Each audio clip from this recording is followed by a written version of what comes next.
to do just a quick reminder of what we talked about on Tuesday. Of the 4 things we talked about on Tuesday, just to refresh your memory. So James, actually too, if you'll throw into your chat box, put your first and last name in there too, James. How you doing, John? Good. Good. Are you sticking around for the class? See, you'll see how I do and decide. Okay, so the first thing though that we talked about on Tuesday was your focus has to be on what? Setting appointments. We talked about how a lot of times, and a good place to start is focusing on how many contacts am I making, but at the end of the day, we want to get you quickly to a certain number of appointments per week, or for me, it was always so many appointments per day. So focus has got to be on the whole purpose is setting an appointment. I'm amazed at how many times over the years that I have worked with agents where, and specifically like think about an open house, I guess, is that, and I have a separate training that I do occasionally on how to do an open house. We're not going to talk necessarily about that today, but in the trainings on that, I'm amazed at how many times when I've gone out and sat in and watched agents do an open house, that they will go and have a great conversation with somebody. And then I will say, did you set an appointment? And they'll go, oh, I totally forgot. I'm like, what do you mean you forgot? Like, that's the whole point of us doing this. So that's why I say your focus has to be in your prospecting on the whole purpose of us making phone calls, going and knocking on doors, holding an open house, doing an internet website, any of that stuff. The whole purpose is to set an appointment, because how many people do you think you will sell a house to that you never meet with? Yeah, I've done one. I actually have done one transaction in 20 something years that I never met the person. I never once even, like, I talked to them on the phone, but I never met them. And this was before Zoom, so it wasn't like we even did a Zoom. So I had one time that I did that. So it is possible, but it's not a great way to build a career, I guess is what I'm saying. Is so keep in mind that the whole thing that you're trying to accomplish is to set that appointment. And the idea behind that, and we talked about this on Monday. So I think I think you were the only one that heard me say this on Monday, but is the whole purpose of what we're trying to do is we are not in the business of selling people houses. Believe it or not, your job is not to get people to buy or sell a house. Now, that's how we get paid, but your job really is just to get people to take relevant steps. The first relevant step that we're going to try to get people to take is to set an appointment with us. That's the first relevant step. Then once they do that, we want them to show up to the appointment. Then we're going to ask them to tell us what it is they're trying to accomplish. Then we're going to ask them to sign an agreement that says we can be their agent. Then we're either going to put their house on the market, we're going to go out and show them property. Like, that's what we're trying to do, is get these relevant steps. Well, the first relevant step of you knowing if you have a real buyer or seller that you're working with is to set an appointment with them. So ultimately, I guess that's where I would say is too many times agents look at the end as far as the paycheck part of it to decide, well, I don't want to miss out on this buyer. And the way you determine if they're a buyer or a seller, if they're real, is are they taking every relevant step along the way? Okay. So the first relevant step is we got to set an appointment with them. So that's why your first objective in prospecting has got to be, I got to set an appointment. Once we have done that in our prospecting, have the focus on having the appointment, not that we have the appointment, the focus on it. Then in our prospecting, we have to connect or build some rapport with the people if we want to set an appointment. So we got to have a connection or some rapport that takes place, and we build that through asking questions, repeating and affirming, using empathy, those type of things. Then number 3 is we have to create some type of value, or we talked about you have to make people curious. So the way that you're going to get people to set an appointment with you is you first have to get a connection or some rapport that takes place. Once we've done that, then I have to create value or make them curious. And as long as I've done that, then number 4 should happen really easy. And that is we have to close. And the close is which time works better. So we're going to ask what time, which time, how soon, when, or where. Those are the only 5 ways in the English language that you can ask for an appointment. So that's what we talked about in much longer time frame than what I just did today, but on Tuesday. So as a reminder, those are the things that have to happen. Now, where I want to go today is I want to start with this. So when we prospect, you want to be prospecting on 2 parallel tracks. So think about it this way. Now, when I first started in real estate, the office that I worked at was out on Redwood Road in West Jordan.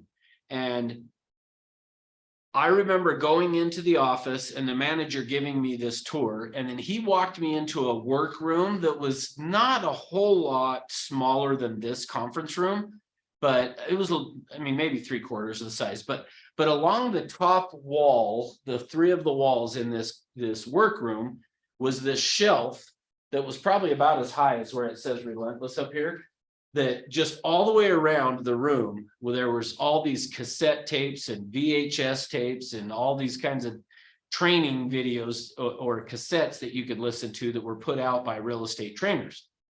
And most of them were by one particular guy. And I remember grabbing the cassette tapes and putting them in my car while I would drive around and listening to these cassettes. Well, the one thing the guy kept saying all the time is basically, you want to get paid, you need a deal. You got to go find somebody who's ready to buy or sell a house tomorrow morning at 9 o'clock. And he kept talking about that. Well, over time, though, I've learned that for me, I look at it as if I came across somebody, if I knocked on somebody's door today, or I called somebody on the phone today, and they said they were thinking about buying or selling, but it probably wasn't going to be for a year. The way this first trainer acted with it was that you should just not even do anything with them. Like if they're not going to do something within the next 7 days, just move on and go find somebody else. Which, that's not a bad philosophy if you're doing a ton of business. But if you're new, that doesn't really work. To just say, I'm only going to work with people who are going to buy or sell in the next 7 days. So, and part of it for me is somebody asked me this one day. They said, do you plan on being in real estate a year from now? And my answer was, absolutely, yes, I plan on being in real estate a year from now. Well, if that's true, then if you found somebody who wasn't going to buy or sell for a year, why would you then just say, well, I'm not even going to work with you anymore? Like, I'm not even going to stay in touch with you. And I was like, yeah, it doesn't really make a whole lot of sense, does it? So we want to have a different way that we work with them. And that's a whole different class that I will teach you guys on working your sphere of influence. But what it created for me is what we're going to talk about first, which is we want to prospect. When we are prospecting, we want to prospect on 2 parallel tracks. So the first track that we're going to prospect on is we want to be looking for now business. So when I am out prospecting, when I'm making phone calls, I'm calling and talking to people, knocking on doors, whatever it is I'm doing an open house, I don't care what it is, whatever it is that you're doing. When you do that, you want to be looking for the now business. Now, how would I deal with somebody who did want to buy or sell a house in the next month? Set an appointment. So guess what we do with the now people? We set an appointment. Okay. So that's what when we're prospecting, looking for the now business, I want to set an appointment. So now keeping in mind what we talked about on Tuesday is your focus is on setting an appointment. So when I'm prospecting, the first thing that I'm doing when I'm going out and knocking on doors, making phone calls, is I'm trying to find the people who are going to buy or sell now. Because all of us want to get a paycheck and probably need to get a paycheck. Therefore, I want to go find those people.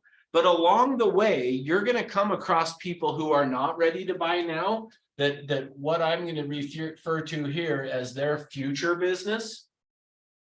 So while you're prospecting, you want to be prospecting on these 2 parallel tracks. I'm looking for the now business, but at the same time that I'm looking for the now business, I'm going to come across people who are going to be future business. And I don't want to give up on those people. I don't want to not do anything with them because, again, as I said, the people that I've watched that only focus on this in their real estate career, will end up focusing on that the entire length of their career.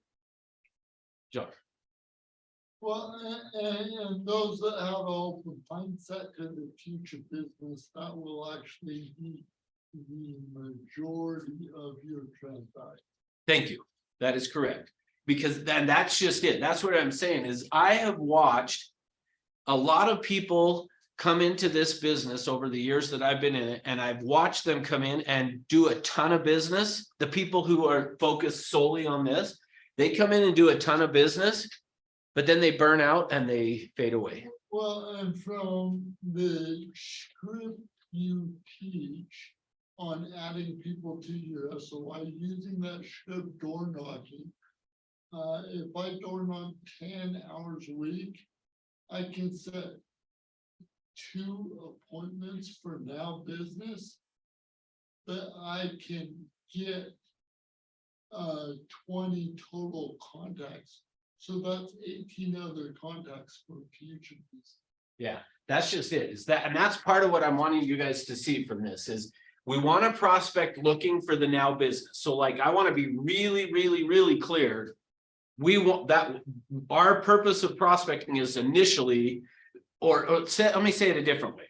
You should have a primary objective and a secondary. So you could look at it this way as well. My primary objective to prospecting is to set an appointment. My secondary objective of prospecting is to find people who will do something later on. Because here's the thing. If all I do is go out and prospect looking for the now business, the people are going to do something tomorrow morning at 9 o'clock, then a year from now, guess what I'm still doing? Looking for the people tomorrow morning at 9 o'clock. Versus what John said, if while I'm prospecting, I can come across people who may say, I'm not ready right now, but we're thinking about it down the road or next year or whatever. I want to capture those people's information and work with them in a way. And I have a separate class on working the sphere of influence that John just talked about, that I will show you how you're going to work with these people. So we're not going to spend a whole lot of time on that today, because I have a whole separate class that we teach on that. But I want to make sure that you know, while you're prospecting, have a primary objective and a secondary. So we're prospecting on 2 parallel tracks. I'm initially looking for the people who are going to buy or sell today, but at the same time, I want to capture the people who maybe aren't today buyers or sellers, but are going to be future. So let me show you what that looks like. If I were looking only for now business, and I go and I knock on John's door, and he opens the door, and I say to him, hey, my name's Russ. I'm with Century 21. We listed your neighbor's home. It's got 4 bedrooms, 3 baths, listed for $500,000. Who do you know that wants to move into the area? And John, you're going to say, nobody. No. Yeah, you don't know anyone. Okay. Well, if I'm only looking for now business, I'm going to do what I talked about on Tuesday, where I'm going to ask him additional questions. Well, have you thought about selling? How long have you lived here? Where did you move from? How'd you pick this area? What do you like about the neighborhood? If there were things you could change, what would you want to change? Which, by the way, that is one of the questions of finding out the future, is if by saying to somebody, if you're prospecting with them, is if there were something you could change about your neighborhood, what would it be? And then, that question. sure. Just in door knocking, my experience has been when I ask it that way, they'll say things like, oh, I'm gonna finish the basement, or I need to remodel. They're thinking about their house. So the way I ask it is, if you were to buy another home, changing their focus, if you were to buy another home, what features or benefits would you want in that home that you don't currently have? Okay, great. Yeah, that works as well. So yeah, I like that.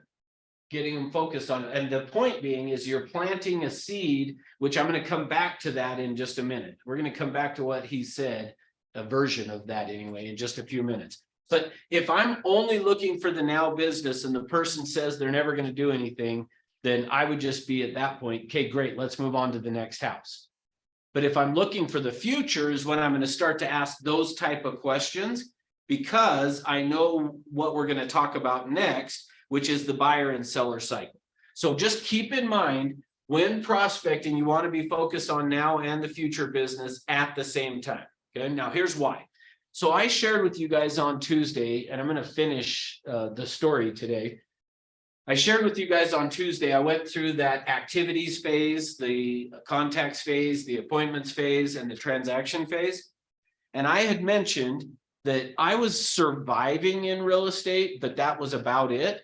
And that I met this guy who got me to switch from doing contacts to appointments. Well, I mentioned where I left off the story with you guys was that after a week that I had one solid week where I said, I will not go home until I set an appointment.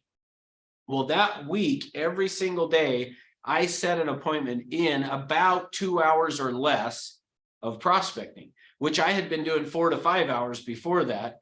And so my prospecting had cut in half in order for me to set appointments. Well, the other thing that I had mentioned to you guys on Tuesday was that this guy told me if I would do that, my income would also double. So prospecting half as much, I would then double my income. Well, fast forward a year later from that, my income had more than doubled. And all I was doing was still every single day saying, I will not go home until I set an appointment. My job today is to get an appointment, and I'm not done with my job until I do that. So I did that every day. Well, we fast forward for a year, and I have more than doubled my income to by doing just setting one appointment. Well, the year after that, I did it again, doubled my income again, still only setting one appointment. Now, how would my income have doubled and then doubled again doing just setting one appointment? Meaning you wouldn't think that it would then double the next year again by setting just one appointment. Well, what changed though was what I classified as an appointment. So when I first started doing it, it was just, and for you guys that are new, like anybody that will say yes, they'll meet with you, like count it as an appointment. But the longer you do it, and the better you get at it, you're going to start to say, okay, I can set an appointment, but is it a real appointment? And for me, so the quality of appointments that I started to set started to go up. So let me give you an idea of what I mean. And I mentioned to you guys again, you'll hear me probably say this a lot throughout the trainings that I do, but power comes out of telling the truth. I just have this mantra, power comes out of telling the truth. Well, early on, when I was setting my appointments, I found all of a sudden that if I needed an appointment and I didn't have one, I could call a for sale by owner on the phone and say, I work with a lot of buyers in the area and I'd like to come by and preview your home. Is that okay? And they'd say yes. And then I would go, oh, sweet, I got an appointment. Now, remember, power comes out of telling the truth. When I've then told myself the truth, which by the way, when I say power comes out of telling the truth, I actually am mostly meaning to yourself. Like when you tell yourself the truth is where power comes from. So when I finally told myself the truth of like, that's not a real appointment, because you could call just about any for sale by owner in the market and say, could I work with buyers in the area, could I come by and see your home? And they'll say yes. Like you could pretty much do that. And then, but is that the same thing as, and while I'm there, I'm going to talk to you about what I do to get sellers, to get people's homes sold. Can I spend 15 or 20 minutes telling you what I do to get a home sold? Like that's different than, could I just come by and take a look at your house? So part of what changed for me was over time, I started going, okay, that's a cop out. Calling in for sale by owner and saying, can I come and take a look at your house? For me, that was like, that's a cop out. I'm not counting it anymore. So now I all of a sudden was upping my game a little bit on what I was going to count as setting an appointment. Does that make sense? Okay. Now, so I had done that and my income had gone up drastically from where it was. Well, one day I'm walking around my neighborhood where I lived at the time. And as I'm walking by, I notice a guy that I had gone to high school with in the neighborhood. And his name was Darren. And I said, Darren, what are you doing here? And he's like, oh, I just live a couple streets over. He was like out for a walk with his dog or whatever. And I was like, wow, I didn't know you lived over here. We started talking, and so we had developed, or maybe rekindled is the right word, a friendship from high school. Not that we were that good of friends in high school, but we were acquaintances. And then now here, fast forward however many years, we run into each other, we live in the same neighborhood, so we start talking quite a bit. Well, not long after that, we're talking and he's like, wow, it seems like real estate's going well for you. And I said, yeah, it is. It's going really good. And he said, so when are you going to move? And it caught me totally off guard because I had no plans of moving. And so he said, well, when are you going to move? And I said, I'm not moving. Because at that point, I had one son and the house that I lived in had 3 bedrooms. So I was like, it's not like I need a new house. So I had 0 plans on moving. And I said to him, I am never going to move. Like, I'm going to stay here. And in fact, if real estate keeps going like it is, my home should be paid off in, a year or 2. So I have no plans to move. Well, so what we're going to talk about now is the experience that I had because of that created what we're going to now call the buyer/seller cycle. Okay. So what I'm going to outline for you is something that I experienced myself and that I have now since then noticed that this is what happens with most people before they're going to buy or sell. And I'm not saying like it's exactly the same, but the process is the same that they're going to go through. Okay. So we're going to go through and talk about the buyer seller cycle. So the first phase in this buyer or seller cycle, which this cycle is a 3-phase thing. There are 3 parts to it. And even though I've drawn hard lines to separate them, that's not actually how it works. But so the first phase in this buyer and seller cycle is what's called percolation.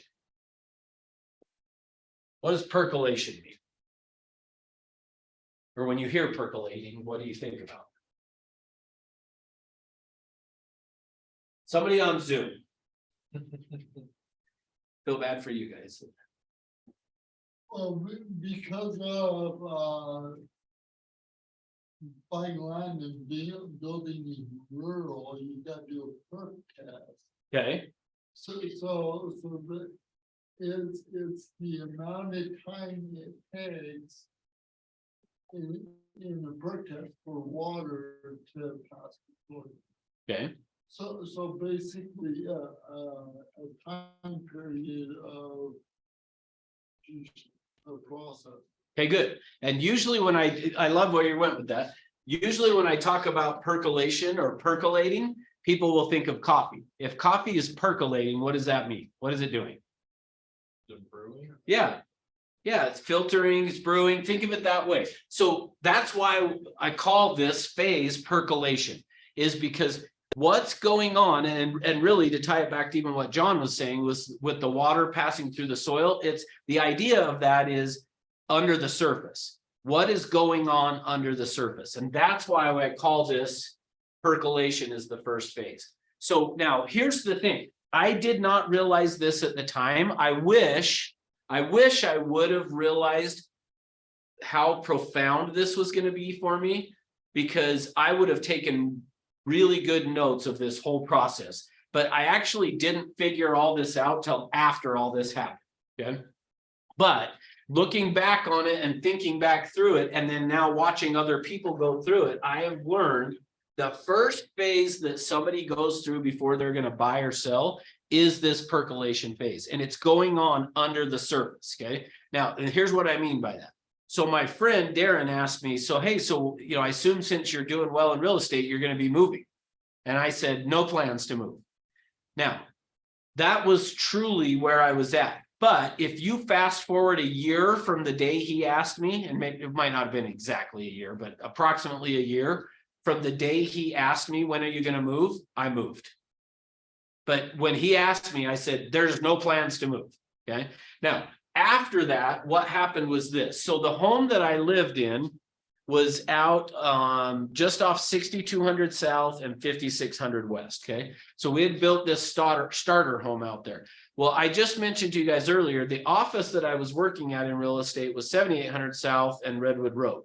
So every morning I would get up and drive from 5600 west to either all the way down 6200 south to Redwood Road and then up to 78th, or I would go to Bangerter and get on Bangerter Highway, go to 78th and then over, or occasionally I would just drive other random ways, which, by the way, part of why I did that, the driving random ways, was I mentioned to you guys that I had got these cassette tapes that I would put in my car and listen to when I drove around. One of the things that this trainer said is, don't ever take the same way to work. Like, don't get in that routine, like take different routes. So part of why and so you'll understand why I did what I did on this is because of part of that.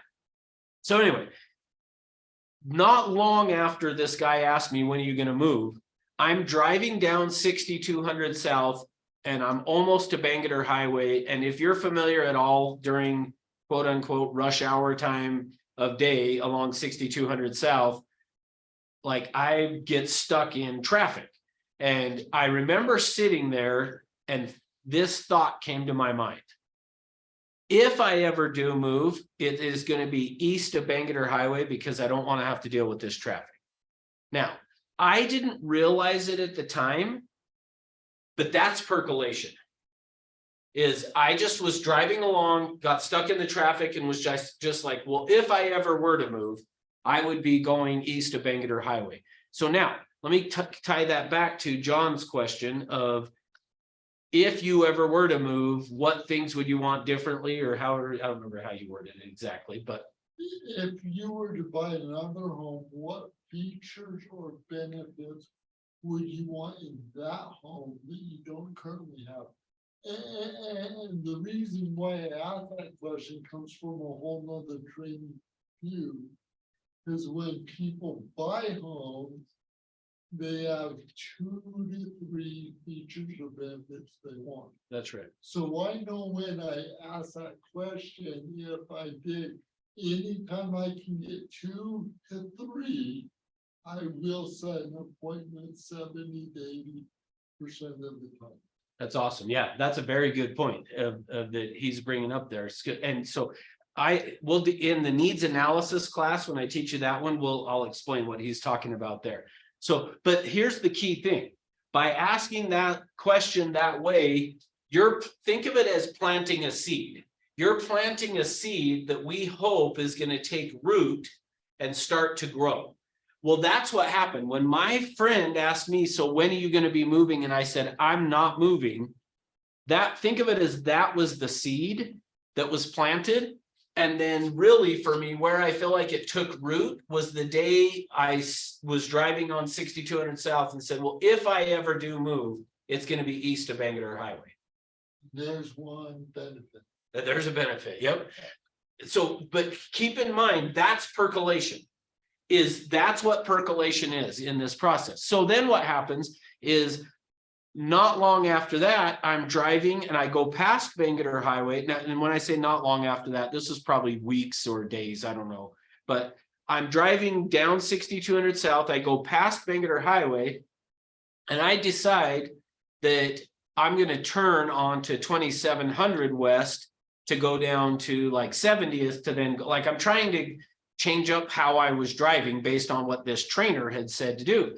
So I'm driving along there and I get to 2700 west and I turn, but at that time I notice off on the right hand side there's this field that's now got a few houses built. So I turn and I'm heading down 2700 west and I notice that they're building these houses and I'm like, oh, that's interesting.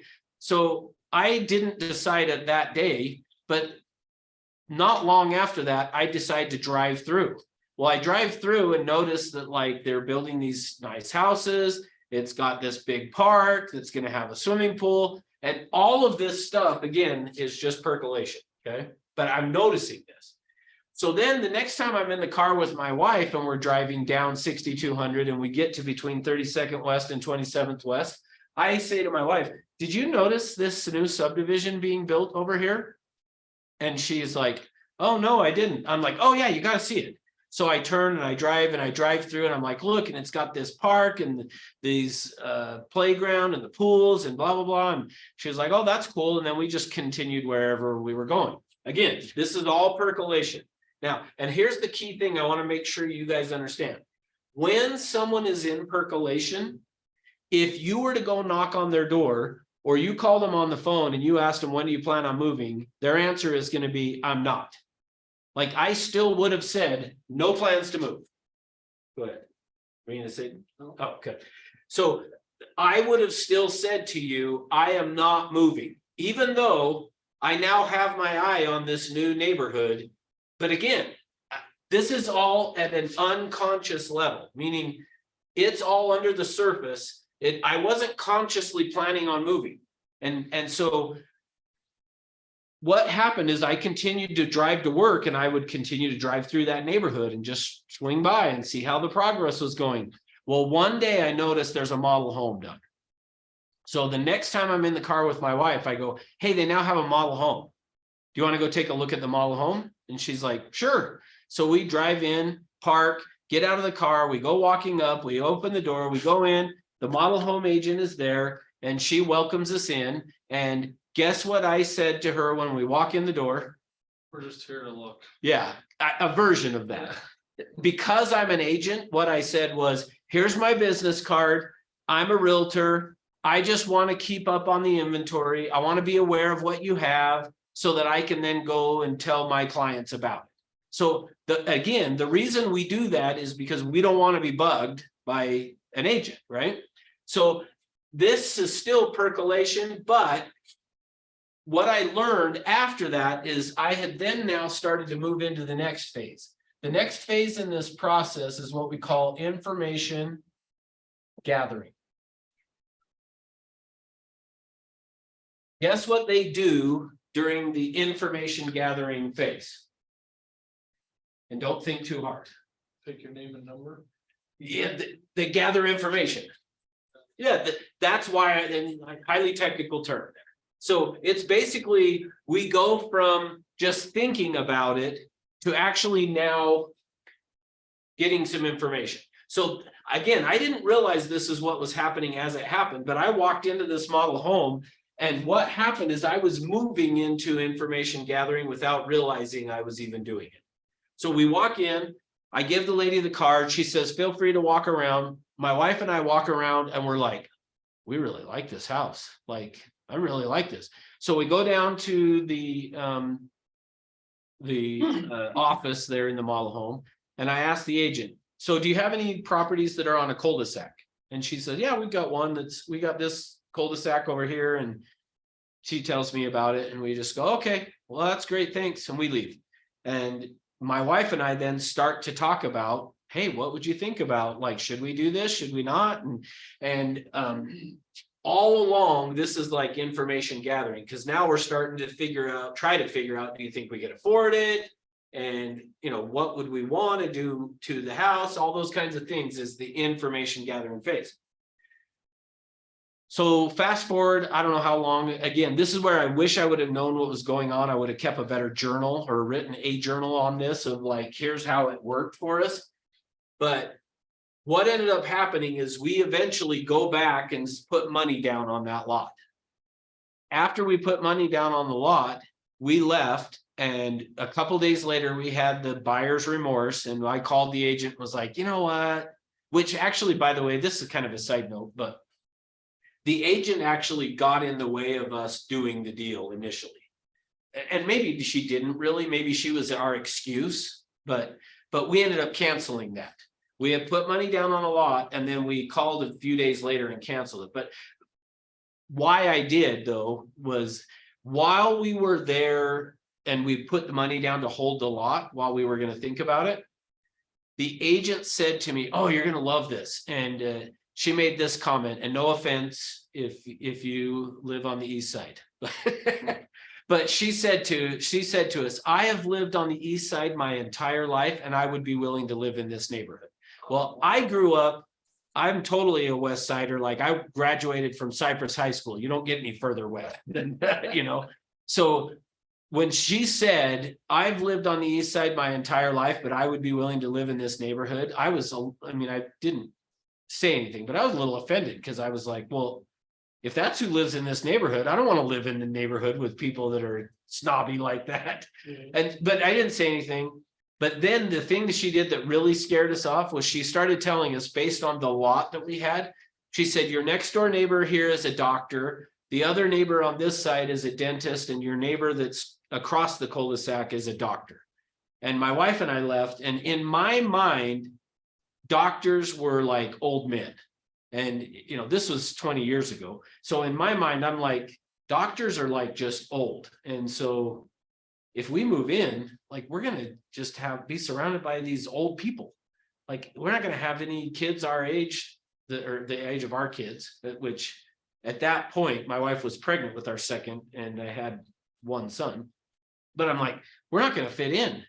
And so we ended up canceling and walked away. Well, a month or two went by, and then we went back and we were like, is that lot still available? We do want to live here, which what got us on that was we continued to drive through the neighborhood. So again, I may have gone from information gathering back to percolation, but I didn't leave the process because we continued to drive through. Well, one day my wife and I are driving through, and I see a guy out mowing his lawn with two little twins, a boy and a girl, that are about the same age as my son, and he's mowing his lawn, and they have their little plastic lawnmowers following him around. And I was like, oh, and he waved and was friendly too, by the way. We were like, oh, so there are friendly people in this neighborhood, and there are going to be kids our age. So we ended up that day, after we saw that, drove back in, we're like, okay, is that lot still available? And she said, no. But we do have a corner lot. Well, I lived on a corner lot before that, and I swore I would never do it again. And I was like, oh, I don't really want a corner lot, but we do want to be in a cul-de-sac. And anyway, long story short, we end up putting money down. They built the house, we closed, we moved in. Now, so the last phase in this is what we would call the active phase. So now remember, we started today talking about this whole idea of we want to prospect on two parallel tracks now and in the future. Well, when we're looking for the now people, we're typically trying to find the people who are in the active phase. The active phase, and I will tell you, since I figured this out, the active phase ebbs and flows a little bit based on the market, meaning that during the last couple of years, the active phase was really short, actually, because you had to be. Versus on average, normally, this active phase is 45 days. And like I say, that's going to ebb and flow a little bit based on the market, meaning like in 2009 and 10, it was probably a little longer than 45 days was what the time frame was. But generally, I would say this is a 45-day window that somebody's in the active. And I define active as from the moment they're like, yes, we're going to do something, till they close on a property. And again, you're going to have exceptions to this on both sides, just know that. But as a general rule, this is what I would consider as being the now people, is the ones that are going to be doing something in the next 45 days. So remember, we're prospecting, we want to find those people. But hopefully you're starting to see from this and you already brought it up, Jordan, but during this information gathering process, what is happening? What is part of the information they're gathering, which I think you said already. Name and phone number. Yeah, they're starting to figure out who they're going to work with. So again, part of why I say that is part of the challenge, and this is the main thing I want you to hear and understand from this, is we want to have primarily our focus initially on getting these people. But I don't want to give up on these people at the same time, because they're going to turn into this. And if I do it right, they'll turn into this. I'm going to be the agent for them because I was here during this as well. So hopefully that makes sense. This whole entire process, from percolation to information gathering to active, is typically 6 to 9 months. So normally what happens is from the moment that somebody starts this percolation until they're gonna be closing is more likely it is a 6 to 9 month period. The other thing I will point out to you that I think has affected this a little bit, it has been the internet, meaning I started figuring all this stuff out before people were well, let me even say it this way, before us as realtors were posting like addresses on the internet. Like before that, people would go over like to Smith's over here, and as they were checking out, they'd grab one of the home magazines and they would look through it and it would have information, and then they'd have to call an agent to figure out, hey, where's this property or whatever. So I feel like the internet maybe has stretched this out to potentially a little bit longer if you're working internet leads, to where some of those people, you may have to stay in touch with them a little bit longer because of that. So, but this whole process is usually going to be about 6 to 9 months. Now, that'll become important in some other classes that I teach you as well as we build on this. But just keep in mind that, so part of where I'm going to connect some of the dots here is John's idea of saying, hey, if you were to move, what would be the features and benefits that you're wanting to have 2 or 3 in this other home? I'm hoping that that plants the seed that then is going to take root and have them start percolating. Because what will happen when you say that to the people is they are then going to start to, like, as they're doing stuff in their house, they're going to be like, well, my next house, I want to have a whatever. I'll use for me, this home that we built that I've been talking about. After we moved in, I was doing the dishes one day, and this is probably the good example since there's no light here. I'm doing the dishes and I'm like, man, we should have put a light above the sink. Like that's going to be the type of stuff that they're going to do, is the next time they're doing dishes, they're going to be like, well, yeah, my next house, I'm going to make sure I put a light over, which by the way, we did a remodel of the kitchen. I now have a light over the kitchen sink. So that question, if I get 2 to 3 benefits. Yeah. I'm able to set an appointment there in the information gathering or after. If I don't get 2 to 3 benefits, when I'm wrapping up the conversation, I'll ask them if they are open to a professional relationship and try and get their information. And then they go in the SOI and they're in the possible maybe Percolating, yes. Yep, perfect, love it, Yeah. yep. So good, any questions on this? I did that good of explaining? Yes. Amazing job. Okay, all right, so, But then you get the people that are like, yeah, we're never moving, this is our great home, and they're like, have a nice day, right? yes, so that's You just, totally don't even. yeah, so that's just it, is, and so, yeah, let me go back to that again, because I wanna, I'm gonna redo the role play you and I did on Tuesday. Let's do that again and I'll show you what I mean.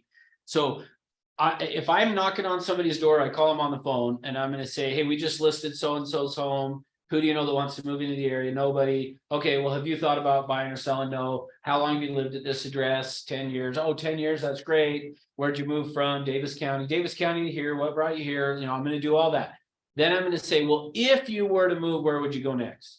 And if they say, I have no clue, not even thinking about it, then that I may then go to what, you know, John's question of, well, hey, well, if you were ever to move though, and you know, what 2 or 3 features or benefits would you want to have that you don't have now? Something like that. And if they go, I have no idea because I'm not moving, then I might go, all right, next. I'm not even gonna take that one out. Right. Time is money. I introduce myself, I let them know what's going on in the neighborhood. And I say, do you have any thoughts of selling your home? They'll say no. It's like they totally understand it's a beautiful neighborhood, your neighborhood, what nice. Just curious, and I ask that question. Then after a long, after a bunch of other questions, if I determine they're not moving and they don't want to buy rentals and Yeah.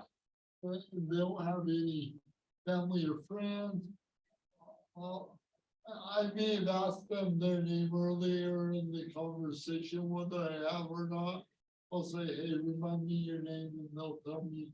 I'll say, George, it has been a pleasure speaking with you. And this comes from you. I have a select group of people that I'm staying in contact with, keep them up to date on the market. Just wondering if you'd like to be a part of that group. Yeah. And more often than not, they'll say no. And I'll say, yeah, that's totally fine. Curious, why not? And they'll say, I have no plans to move. Well, yeah, most people I talk to aren't even gonna move for 2, 5, 7, who knows? It's just all about building a professional relationship. That way, when the time comes, all you gotta do is call or text. Are you open to being part of it? And for every hour I knock doors, I can get 2 people fill out there. Yeah. Yeah, which, and like I say, we got a separate class that will cover how you work with that. But Clayton, you only get it if you join our company. Yeah. This is where the hard sale starts. All right, so yeah, so perfect. But that's just it, is what you're saying is right on, Jordan, is I essentially am just trying to figure this out. Now, here's where part of this came for me, just so you know, is I did, as I mentioned on Tuesday, a ton of door knocking. And John, I know you do as well, but do you ever see somebody who told you they're never going to move the next time you're in the neighborhood, maybe a month or 2 or 3 or 6 later, there's a for sale sign in their front yard? Yeah. What the crap? Yeah, and then you go, what? And that, what I've learned is that you knocking on their door may, even though they may have said, I'm never moving, never moving, never moving, either that planted a seed, or just people have life events that change. Somebody dies, somebody gets divorced, somebody, whatever, you know, their kids all move out of state. Things change for them. So don't put too much stress into it if that does happen. If you're like, oh, I remember them specifically telling me they're going to get buried under that tree and now their house is for sale. But that's why we want to do the piece that John was saying, which is, again, back to this now and future. If I cannot set an appointment with the people, I want to get their information. I'm going to say I have a select group of people that I stay in touch with. I'd like to add you to that list and gather their information. And then I'll show you how we manage that later on. But so, okay, so good. Now with this, the next thing I want to show you guys is I've got, I'm going to bring up the National Association of Realtors every year does a survey. So I want to show you part of this survey.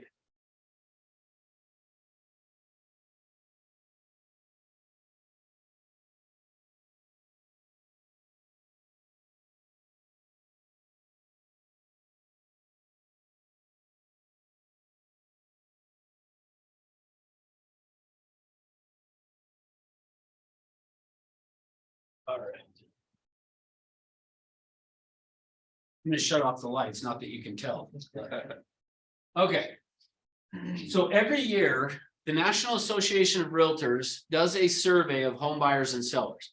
What happens is every July, so they're about to start this for this year, every July, they're gonna send out to people who have bought homes or sold homes. And they don't use the MLS because they want to include for sale by owners, which I'm going to show you a piece of that here in a second. But every year they send this out in July. They work from July until about September to get people to respond to their survey. And then after the September, they then compile the information and then they will release it to the public basically in November. So every November, the National Association of Realtors does their conference. The National Association of Realtors conference. And at this conference in November of this coming year, they'll release the 2023. So you're looking at the 2022 profile of home buyers and sellers that this would have come out in November. So this is the most recent report. When you look at that, tell me what you notice from it. What stands out to you? Mailers aren't effective. Yeah, what this tells you is go spend a whole bunch of money on mailers, right?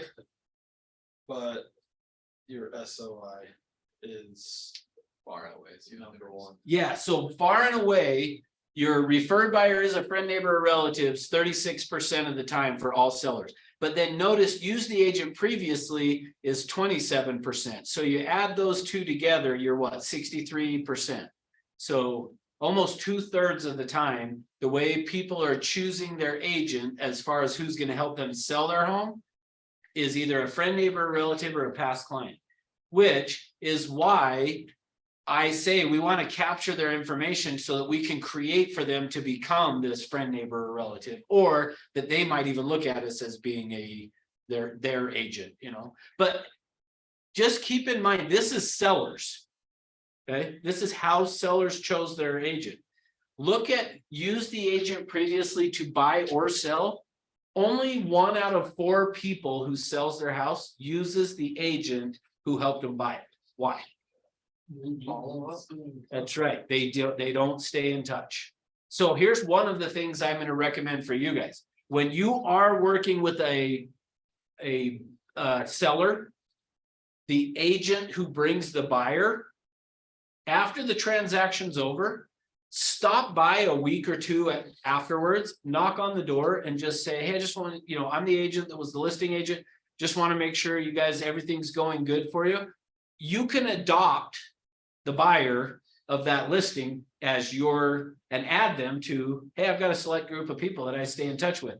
Because as you can see, most of the time the agents are not going to stay in touch. So go adopt the other agent's client. Agents that don't do a good job are your biggest advertisement. Exactly. Yep. That's the idea. Well, and if they will choose become a part of your VIP group. Yeah. I was door knocking, I had an awesome conversation with this one lady, and she said no. But she had 5 foster kids they had adopted, and I was wanting my wife to get into fostering.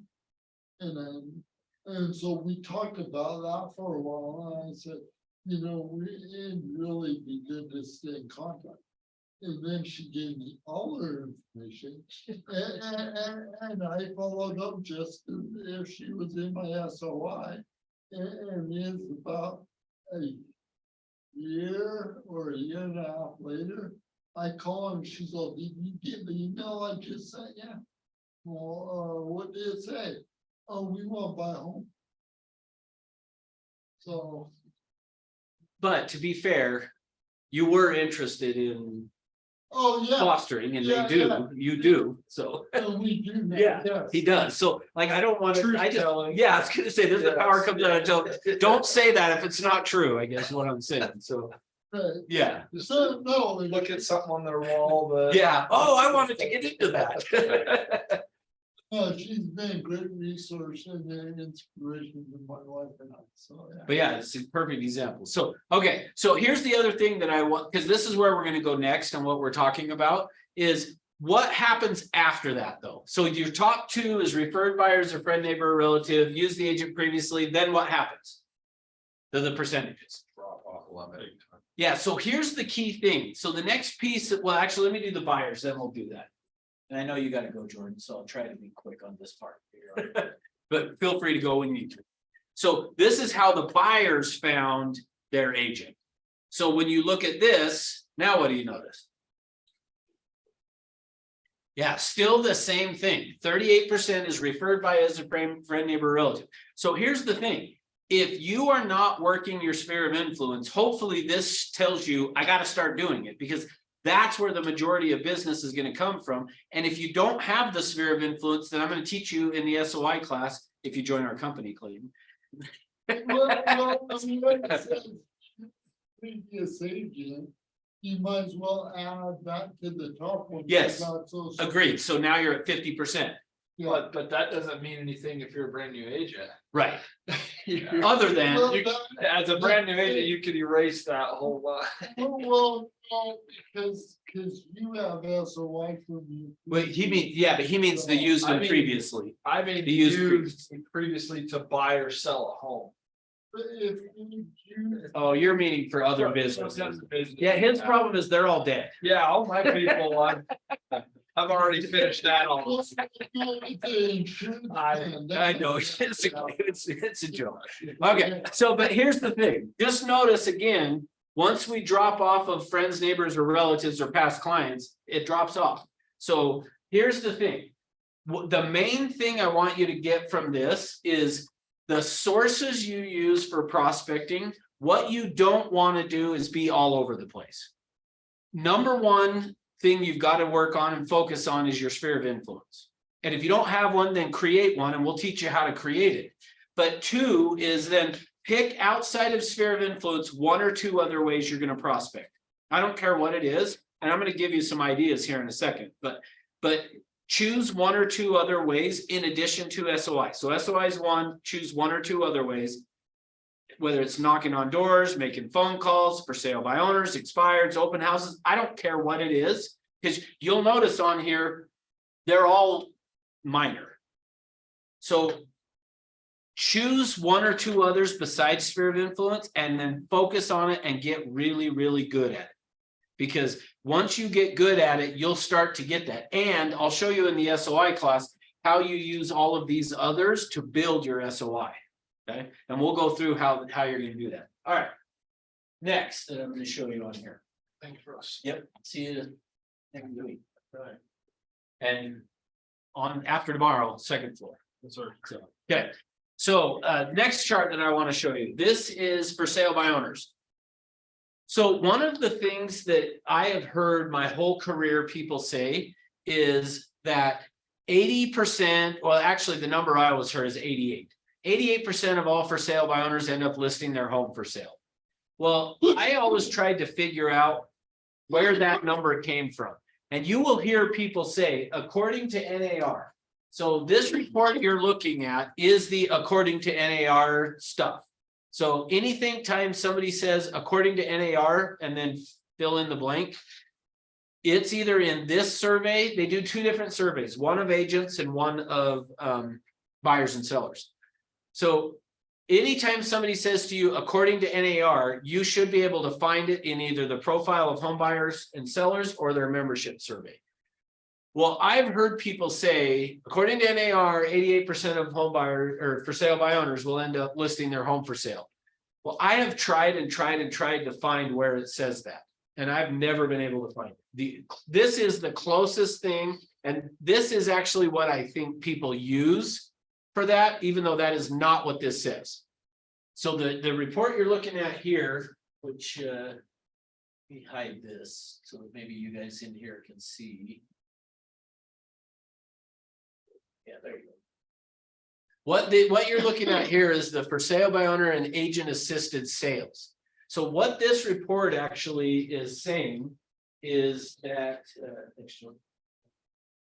so what this report is actually saying is of all the sales that took place, and you can see this tracks from 1981 to 2022, but of all the sales that took place, that top line is what percentage used an agent to buy their house or to sell their house.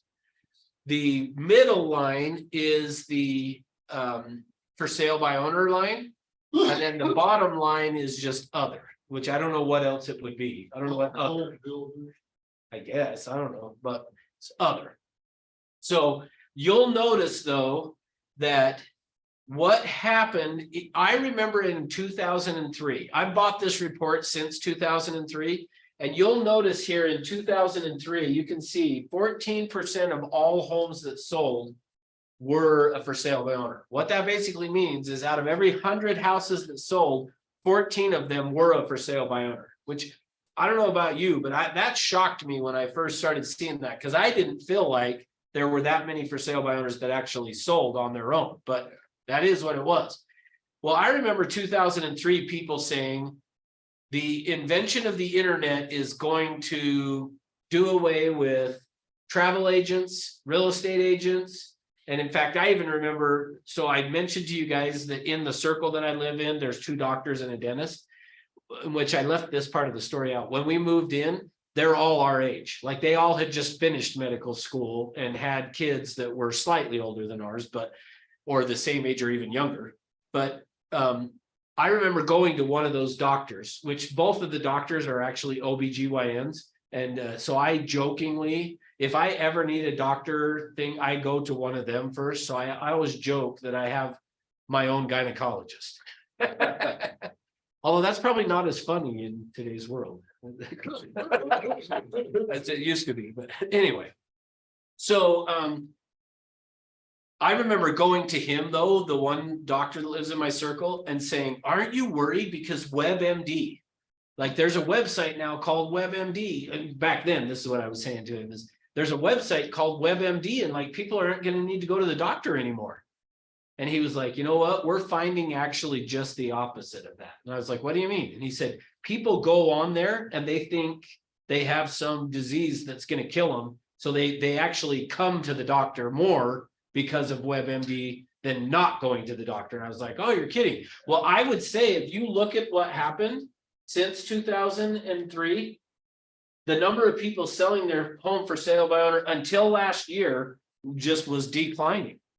Now, I think part of last year, that jump up could have been just even, I mean, up until May of last year, I think people were like, who needs an agent? You could just put your house on the market and it'll sell it yourself. So I'll be interested to see what happens this year, if that starts to go back up again, or if it takes another dip back down.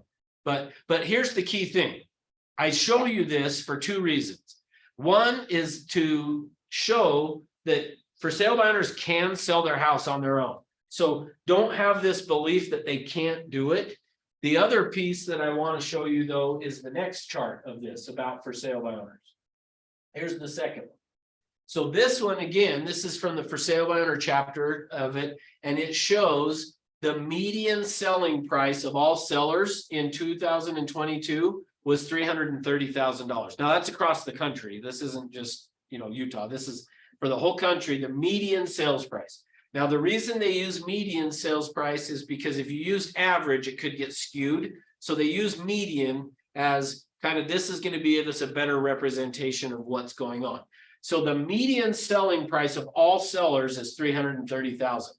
But if you look at the sales price of for sale by owners, and I usually throw out the all for sale by owners and the seller knew the buyer, and I'll only focus on didn't know.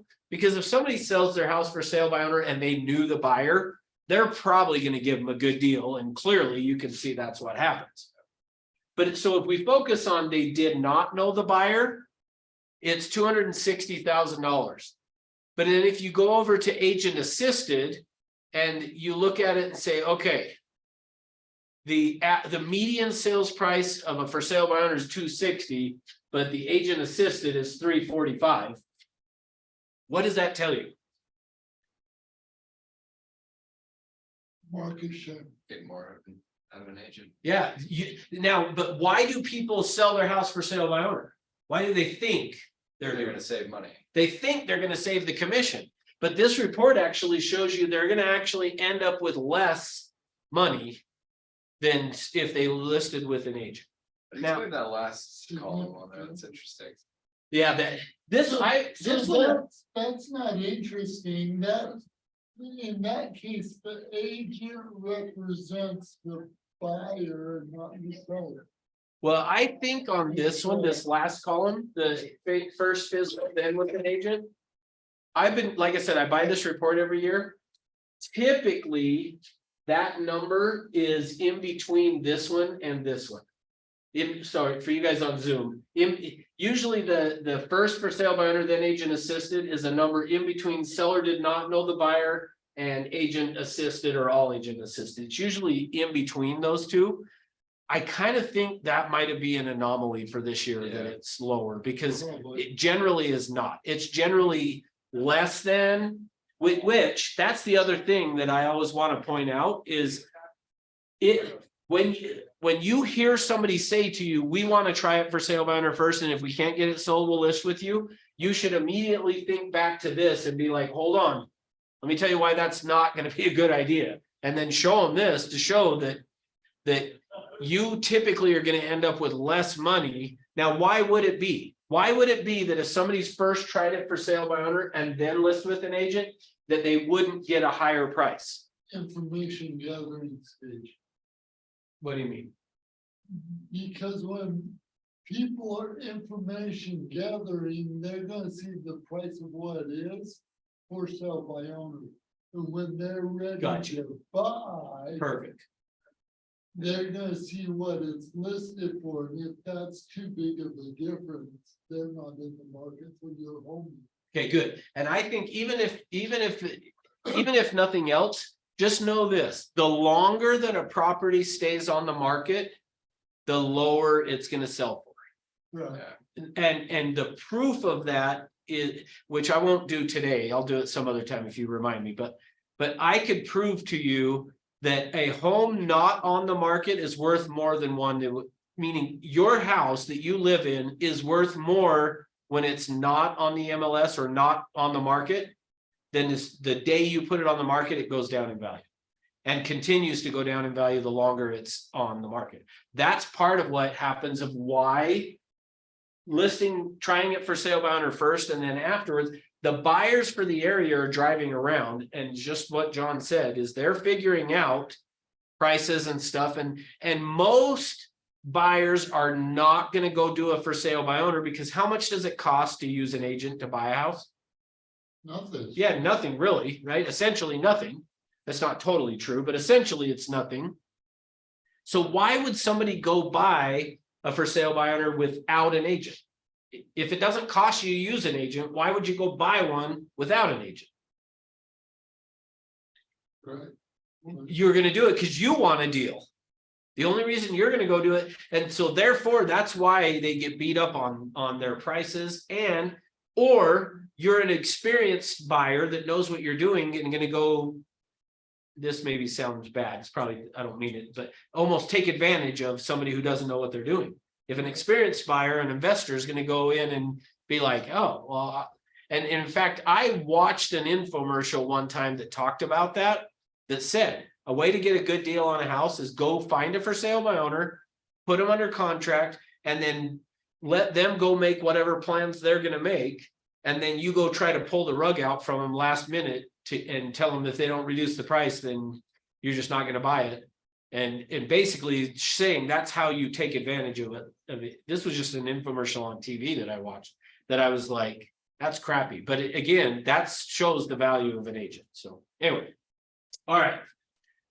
So I show you that with the idea that hopefully what you're going to see from there is just when you have somebody that says, hey, we're thinking about going for sale by owner, that you can say to them, hey, that might not be the best thing to do, because the longer the home's on the market, the less it's going to sell. Anyway, all right. Thoughts, questions, comments? When do I join? Right on, yeah. That's great. We'll go get you signed in. All right, anybody questions on Zoom? Anyone? Chris, you've got to have a question. I know you. Come on.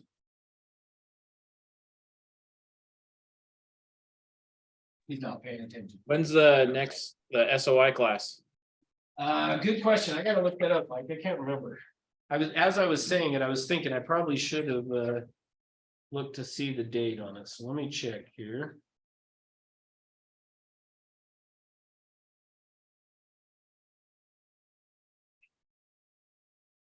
Oh, you know what? I don't think I have them in my calendar on here for some reason. Let me see.